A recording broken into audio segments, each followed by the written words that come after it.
नमस्कार मित्रों, मैं राहुल लाल। हिंडनबर्ग के बाद अडानी मामले में लगातार जो एक उथल पुथल की घटनाएं घट रही हैं। बाजार और विदेशी नियामक संस्थाओं की तरफ से लगातार सवाल पूछे जा रहे हैं, शंकाएं जताई जा रही हैं। लेकिन अब सुप्रीम कोर्ट भी इस पूरे मामले में सुपर एक्टिव नजर आ रहा है। सुप्रीम कोर्ट के समक्ष भी ये मामला मौजूद है। अगर हम लोग देखें तो आज दिन के समय में कई सारे घटनाएं घटी। जो सुप्रसिद्ध बेंचमार्क है MSCI, उसने जो है कि अडानी के 4 कंपनियों के जो है कि वेटेज जो है उसके गिरा दिए, उसके ऊपर भी चर्चा करेंगे। मूडीज ने भी 4 कंपनी जो अडानी के थे, जिसको लेके पॉजिटिव रुख था पहले, उससे पॉजिटिव से अब उसे निगेटिव कर दिया है। और इन घटनाओं के बीच में सुप्रीम कोर्ट ने जो चिंता जारी की है कि आखिर इस हमारे बाजार में क्या हो रहा है, हमारी नियामक एजेंसियां कहाँ है, केंद्र सरकार कहाँ है। सुप्रीम कोर्ट में इस मामले को लेके आज सुनवाई हुई। सुनवाई एक तरह से जो 3 सदस्यीय बेंच थी सुप्रीम कोर्ट की, उसकी अध्यक्षता खुद CJI जस्टिस चंद्रचूड़ कर रहे थे, और उसके साथ साथ जस्टिस नरसिम्हा और जस्टिस पारदीवाला, ये 2 अन्य उनके सहयोगी जस्टिस इस पूरे मामले को देख रहे थे।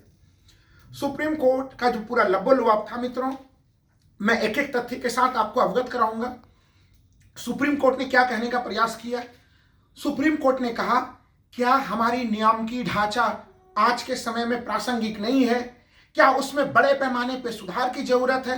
क्योंकि जैसे ही सुप्रीम कोर्ट ने इस मामले पर सुनवाई प्रारंभ की, सुप्रीम कोर्ट ने कुछ बड़े संदेश पहले ही बिल्कुल स्पष्ट कर दिए कि आज शेयर बाजार में केवल अमीरों का धन नहीं लगा हुआ है, इसमें सामान्य मध्यम वर्ग और गरीब लोगों के भी पैसे लगे हुए हैं। क्या वो सुरक्षित हैं? शॉर्ट सेलिंग के नाम पे अगर कुछ थोड़ा बहुत लाभांश कोई ले रहा था तो उसे बर्दाश्त किया जा सकता है, लेकिन बताया जा रहा है कि शेयर निवेशकों के कई आंकड़े आ रहे हैं 1 लाख करोड़, कई आंकड़े आ रहे हैं 10 लाख करोड़। जो भी नुकसान हुआ है, इस प्रकार की नुकसान की स्थिति भविष्य में ना बने, इसके लिए क्या किया जा सकता है। और सुप्रीम कोर्ट ने जो स्पष्ट संदेश दिए मित्रों, वो संदेश ये भी था कि क्या इसके लिए कोई एक्सपर्ट पैनल बनाना चाहिए, विशेषज्ञ समिति का गठन करना चाहिए, क्योंकि वर्तमान में जो नियामकीय ढांचा है उससे सुप्रीम कोर्ट संतुष्ट नहीं दिखा। और देखिए, संतुष्ट ना दिखने के कई बड़े पर्याप्त कारण भी हैं। हिंडनबर्ग की रिपोर्ट 106 पेजों की आती है 24 जनवरी को, और उसके बाद से अब तक देखिए, संसद से लेकर सदन और सड़क हर तरफ जो है कि ये पूरा मामला अभी इस समय गर्म है। विपक्ष लगातार मांग कर रहा है कि कहीं कहीं हिंडनबर्ग ने जो आरोप लगाए हैं उन आरोपों की जांच हो, लेकिन अब तक उसको लेकर जांच की दिशा में कोई बढ़ते हुए कदम नजर नहीं आ रहे हैं। हम लोगों ने पहले भी देखा है क्रेडिट स्विस ने किस प्रकार के कदम उठाए, सिटी बैंक ने कदम उठाए कि अडानी समूह के इलेक्ट्रल बॉन्ड को जो है कि वो सिक्योरिटीज के रूप में, जमानत के रूप में वो अब लेने के लिए तैयार नहीं है। वहां से जो घटनाक्रम शुरू हुआ था मित्रों, सोचिए कि टोटल एनर्जी ने निवेश से इनकार कर दिया, नॉर्वे वेल्थ फंड ने जो है कि अपने सारे निवेश लेके टाटा बाय बाय कर दिया, और MSCI जो दुनिया की जो सबसे बड़ी बेंचमार्क एक तरह से कही जाती है, उसने जिस प्रकार से इनके फ्री फ्लोट शेयरों में इनके वेटेज घटाए हैं, तो एक तरह से अंतर्राष्ट्रीय संस्थाएं लगातार दबाव डाल रही हैं। और वो दबाव किस चीज का है मित्रों, कि कहीं कहीं हिंडनबर्ग रिपोर्ट के बाद जो रेगुलेटिंग एजेंसियों के ऊपर सवाल खड़े हो रहे हैं कि भारत में कंपनियां सही ढंग से काम नहीं करती, उसमें अगर कुछ ऑडिट में कुछ गड़बड़ियां होती हैं तो क्या जो क्वांटर जो दूसरी संस्थाएं क्या उसमें कोई दखलंदाजी करती हैं। सुप्रीम कोर्ट के जो सवाल थे, वो सवाल कुछ चुपते हुए सवाल थे सरकार, और वो सवाल सीधे सीधे सुप्रीम कोर्ट केंद्र सरकार से पूछ रही थी, वो सवाल सुप्रीम कोर्ट से भी से पूछ रही थी। सुप्रीम कोर्ट ने देखिए स्पष्ट कर दिया। जैसे ही सुबह एक तरह से जैसे ही आज जब इस मामले पे सुप्रीम कोर्ट ने सुनवाई की, तो सुनवाई के बाद सीधे सीधे CJI ने मोर्चा संभाला, और CJI ने पूछा कि क्या सुप्रीम कोर्ट मुखदर्शक की भूमिका में रहे। अगर नियामक एजेंसियां और केंद्र सरकार इसमें जिस तरह से दिख रही है कि बदलते हुए परिस्थितियों के अनुसार हम लोग अपने आप में बदलाव नहीं कर रहे हैं, ये बड़ी चिंता की बात है। आज जो घटना घट रही है, और एक जो सामान्य निवेशक शेयर बाजार में निवेश कर रहा है, उसके निवेश को कैसे सुरक्षित किया जाए। चीफ जस्टिस ने कहा कि ठीक है, हम लोग मानते हैं कि शेयर बाजार कई तरह सेंटिमेंट्स के ऊपर आधारित है, लेकिन फिर जो मूल भावना थी उनकी कि वो सेंटिमेंट्स, यानी उस तरह से उसमें निगेटिव सेंटिमेंट्स कहां से आ जाते हैं, अचानक से ऐसी घटनाएं क्यों नियंत्रण से बाहर होती है। सुप्रीम कोर्ट ने तो यह भी पूछ दिया, क्या सेबी की शक्तियां कम है नियामक एजेंसी के रूप में? क्या सेबी की शक्तियों को बढ़ाने की जरूरत है? क्या सेबी के शक्तियों को बढ़ाने के लिए कानून में संशोधन की जरूरत है?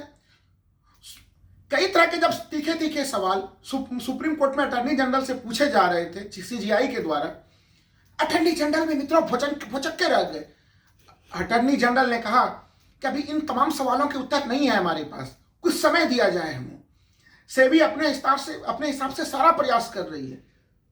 फिर सीजीआई ने दोबारा कहा उन्हें कि हमारे मित्र जो हैं जस्टिस पारदीवाला, वो भी चाहते हैं कि क्यों न इस मामले में एक एक्सपर्ट पैनल का गठन कर दिया जाए, जिस एक्सपर्ट पैनल में तमाम विशेषज्ञ शामिल हो और वो बताएं कि हम इस समय का जो नियामकीय ढांचा है मित्रों, पिछले कई दिनों से रेगुलेटरिंग अथॉरिटी जो है कि भारत में जो शेयर को रेगुलेट कर रही है उससे संबंधित अलग अलग अथॉरिटीज, उनके ऊपर सवाल खड़े हो रहे हैं। और सुप्रीम, जो मैं अपने वीडियो में जो सवाल खड़े कर रहा था, आज सुप्रीम कोर्ट ने वही सवाल सीधे सीधे केंद्र सरकार से पूछा है। उनको कहा आप जाइए वित्त मंत्रालय से परामर्श कीजिए, आप बाकी दूसरे लोगों से परामर्श कीजिए और बताइए कि हम क्या कर सकते हैं इसके लिए। सुप्रीम कोर्ट ने स्पष्ट कर दिया कि आज के समय में सुप्रीम कोर्ट मूक दर्शक बनकर नहीं रह सकता, क्योंकि गरीब और मध्यम वर्ग के पैसे को यूं ही सुप्रीम कोर्ट लूटने नहीं देगा। हमारी नियामक एजेंसियों को यह भरोसा देना पड़ेगा कि भविष्य में इस प्रकार की कोई गड़बड़ी नहीं हो। 3 दिन का मित्रों समय दिया गया है, 3 दिन के भीतर जवाब तैयार कीजिए और हमें जवाब का उत्तर चाहिए। हालांकि सरकार ने बार बार, जो सेबी का प्रतिनिधित्व कर रहे थे तुषार मेहता अटॉर्नी जनरल, वो बार बार ये चीज कह रहे थे कि सेबी बहुत गंभीर है, बहुत गंभीरता से काम कर रही है। हालांकि इसी बीच में जब सुप्रीम कोर्ट में इतना ज्यादा ये मामला गर्म था सुनवाई के लिए, तो कुछ सेबी की तरफ से भी कुछ न्यूज आ रहे थे कि सेबी हिंडनबर्ग मामले में कुछ जांच पड़ताल उन्होंने प्रारंभ कर दी है और उससे संबंधित कई आरोपों को लेकर वो जांच पड़ताल कर रहा है कि क्या स्थितियां हैं सेल कंपनियों को लेकर। लेकिन सुप्रीम कोर्ट ने यह चीज कहा, हम व्यवस्था में बृहत्तर सुधार चाहते हैं, बदलते समय बदलते परिस्थितियों के अनुसार सुधार चाहते हैं। मित्रों देखिए, ये जो सवाल हैं, ये सवाल काफी गंभीर किस्म के रहे हैं और ये सवाल सुप्रीम कोर्ट को केंद्र सरकार से क्यों पूछना पड़ा, इसके लिए कम से कम जो घटनाएं लगातार अभी घट रही हैं, आप सोच के देखिए कि स्थिति क्या हो रही है। आज उत्तर प्रदेश में एक इन्वेस्टर समिट का आयोजन किया गया है, 10 से लेकर 12 तारीख को होगा। तमाम अखबारों में देखिए उसके बड़े बड़े विज्ञापन हैं। अच्छी बात है, तमाम मुख्यमंत्रियों को प्रयास करने चाहिए इन्वेस्टर समिट के लिए, लेकिन फिर भी जो बेसिक सवाल खड़े होते हैं मित्रों, सवाल ये खड़े होते हैं कि जैसे मैंने पहले भी बताया था कि मॉर्गन स्टैनले कैपिटल इंटरनेशनल जो ये है बेंचमार्क, एक तरह से कह सकते हैं हम लोग, पूरे दुनिया भर में MSCI है। MSCI का क्या योगदान है मित्रों? आखिर MSCI को क्यों अडानी के 4 कंपनियों के वेटेज को कम करना पड़ा, इसको हमें समझना पड़ेगा। कल MSCI ने घोषणा की थी कि वो निरीक्षण कर रहा है, फ्री फ्लोट के मामले का वो निरीक्षण कर रहा है मित्रों। और आज एक तरह से सुबह सुबह जो ब्लूमबर्ग के हवाले से रिपोर्ट आई मित्रों, वो रिपोर्ट बिल्कुल चौंकाने वाली नहीं थी, क्योंकि कल MSCI ने कहा था और आज उन्होंने कर दिया। उन्होंने क्या, उन्होंने एक तरह से अडानी के 4 कंपनियों के फ्री फ्लोट को घटा दिया। सवाल क्या है? सवाल यहां पे ये है कि अगर हम लोग अपने रेगुलेटिंग अथॉरिटीज को मॉडरेट नहीं करते हैं, हमारे रेगुलेटिंग अथॉरिटीज अगर न्यूट्रल नहीं दिखते हैं, गलत चीजों पे अगर वो कार्रवाई नहीं करते हैं, तो फिर अंतर्राष्ट्रीय संस्थाएं इसी प्रकार की टिप्पणी करेगी और जब इस प्रकार की टिप्पणी होगी तो फिर एक तरह से हमारी प्रतिष्ठा धूमिल होती है। इन्वेस्टर समिट में आप लोगों को बुलाएंगे जरूर, लेकिन फिर उसके परिणाम नहीं निकलेंगे मित्रों, क्योंकि MSCI जैसी लोग जब आपको अच्छे का मुहर देंगे तब आपके पास लोग आते हैं। नॉर्वे वेल्थ फंड जैसी कंपनियां जब यहाँ पे फंड मैनेजर आके निवेश करेंगे तो आपकी प्रतिष्ठा जो है कि बढ़ेगी। अगर टोटल एनर्जी किसी कारण से कह रही कि अब हम भारत में, हम अब अडानी के साथ एक बड़े प्रोजेक्ट से हम दूरी बना रहे हैं, यह मामला केवल अडानी जी का नहीं है, बार बार ये समझने की चीज है। यह मामला है पूरे के पूरे इंडियन इकोनॉमी को लेके। यहाँ पे कंपनियां अपने भीतर किस तरह से काम कर रही है उसके ऊपर सवाल उठ रहे हैं। जैसे जो मैं बात कर रहा था कि MSCI का जो पूरा मैं वर्णन लेके बैठा था कि MSCI ने क्या किया, कहा, उसने कहा कि हमने अडानी जी के 4 कंपनियों में फ्री फ्लोट की मात्रा को जो है कि वो उसको वेटेज कम कर दिया। फ्री फ्लोट का मित्रों सामान्य भाषा में मतलब क्या है? अगर इसके सामान्य भाषा में मतलब को समझें तो जो ग्लोबल, एक तरह से देखिए, फ्री फ्लोट शेयर का मतलब ये होता है कि मार्केट में जो शेयर बिकने के लिए उपलब्ध होते हैं, खरीद बिक्री के लिए उपलब्ध होते हैं। लेकिन जब MSCI जैसी संस्था ये बात कहती है तो उसका मतलब क्या है? उसका मतलब ये है कि मार्केट में शेयर का वो कितना प्रतिशत हिस्सा है जिसमें ग्लोबल इन्वेस्टर्स निवेश कर सकते हैं। बड़ी तर्क टिप्पणी ब्लूमबर्ग के हवाले से मैं बता रहा हूं, ये जो रिपोर्ट है ब्लूमबर्ग के हवाले से, उसमें एमएससीआई ने कहा है कुछ निवेशकों के स्तर पर पर्याप्त अनिश्चितता है कि उन्हें अब हमारे मापदंडों के मुताबिक फ्री फ्लोट के लिए नामित नहीं किया जा सकता है। और यही कारण है कि जो इनका फ्लैगशिप कंपनी है, ब्लूमबर्ग रिपोर्ट के अनुसार अडानी ग्रुप का जो फ्लैगशिप कंपनी है अडानी इंटरप्राइजेज, उसमें सीधे सीधे वेटेज जो है वो एमएससीआई ने 50% जो है कि वो 0.5% मित्रों, अगर हम लोग कहें पॉइंट के आधार पे तो 30 बेसिस पॉइंट पे, और अगर उसको परसेंटेज के आधार पे कहें तो 0.5% वेटेज उसका घटा दिया गया। और केवल एक वही कंपनी नहीं रही, अडानी टोटल गैस, इसके वेटेज को कम किया गया, अडानी ट्रांसमिशन और एसीसी लिमिटेड ब्लूमबर्ग रिपोर्ट के अनुसार कम कर दिया गया। कल हम लोग कह रहे थे कि विचार किया जाएगा, आज कम कर दिया जा चुका है। तो विदेशी एजेंसियों को ऐसी सख्त टिप्पणी ना करना पड़े, इसके लिए जरूरत है, जो सुप्रीम कोर्ट जो सवाल खड़ा कर रहा है मित्रों, कि हमारी रेगुलेटिंग अथॉरिटीज, हमारी वित्त मंत्रालय, चाहे वो आरबीआई हो, चाहे हमारी केंद्र सरकार हो, इन सबों को शक्ति दिखाने की जरूरत है। नहीं तो इस समय पूरे दुनिया भर में विदेशी पूंजी निवेश जो है कि मैं बार बार बता रहा हूं, अमेरिका की तरफ उसका फ्लो हो रहा है।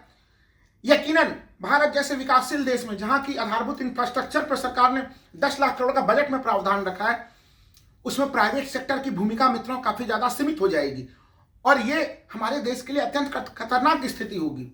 ऐसे फिर ग्लोबल इन्वेस्टर समिट का कोई मतलब नहीं बचेगा।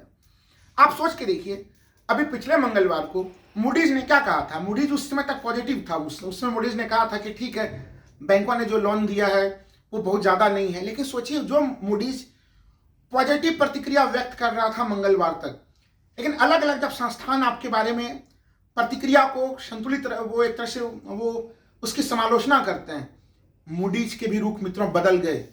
मूडीज ने अचानक से, जैसा मैंने पहले ही बताया, कि उसने 4 कंपनियों के आउटलुक को स्टेबल से बदलकर निगेटिव कर दिया। और वो 4 कंपनी कौन कौन से हैं? Adani green energy limited, Adani green energy restricted group, Adani transmission step 1 limited, Adani electricity Mumbai limited. ये एक संकेत है। इसलिए सुप्रीम कोर्ट का जो संदेश है वो एक बहुत बड़ा संदेश है कि आपकी अथॉरिटीज, नियामकी संस्थाओं को उससे समय के साथ हमें बदलना पड़ेगा। हिंडनबर्ग रिपोर्ट के बाद 24 जनवरी से लेके आज 10 फरवरी तक का जो डेवलपमेंट है, उसमें कहीं न कहीं ये नियामकी संस्थाएं, ये रेगुलेटिंग अथॉरिटी सफल नहीं हुई हैं। इनके सफलता के ऊपर सवाल उठाए जा रहे हैं कि क्या ये बदले हुए परिस्थितियों के अनुसार अब ये ढांचा पुराना पड़ चुका है? क्या ये पुराने समय का ढांचा है, इसलिए उसमें कुछ नए बदलाव होने चाहिए?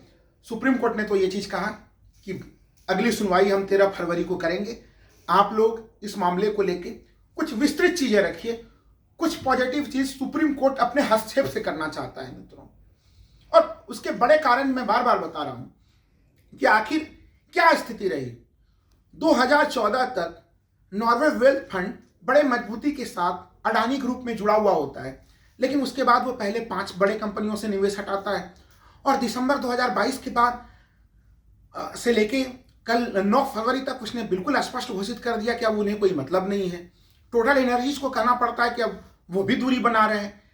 ये जो स्थितियां हैं, ये स्थितियां सही संकेत नहीं दे रही हैं। इन संकेतों को सुप्रीम कोर्ट ने तो समझ लिया। सुप्रीम कोर्ट ने इन संकेतों को समझकर केंद्र सरकार से भी सवाल पूछा, सुप्रीम कोर्ट ने इन संकेतों को समझकर सेबी से भी सवाल पूछा, वित्त मंत्रालय से भी सवाल पूछा। लेकिन सबसे बड़ा यक्ष सवाल अभी बना हुआ है कि आखिर केंद्र सरकार इसकी गंभीरता को कब समझेगी?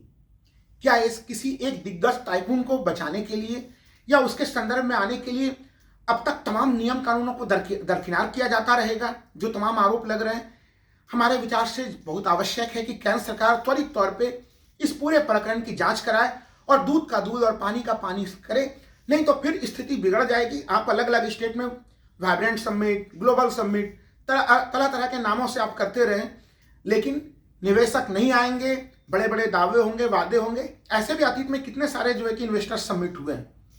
इन्वेस्टर समिट से लाभ होते हैं, लेकिन आपको जमीन पे बैकग्राउंड बनाना पड़ेगा और 24 जनवरी के बाद वो बैकग्राउंड हमारा हिल गया है, इसे समझना पड़ेगा। केंद्र सरकार जितना जल्दी से समझ ले वो हमारे भारतीय अर्थव्यवस्था के लिए उतना ही बेहतर होगा। धन्यवाद मित्रों।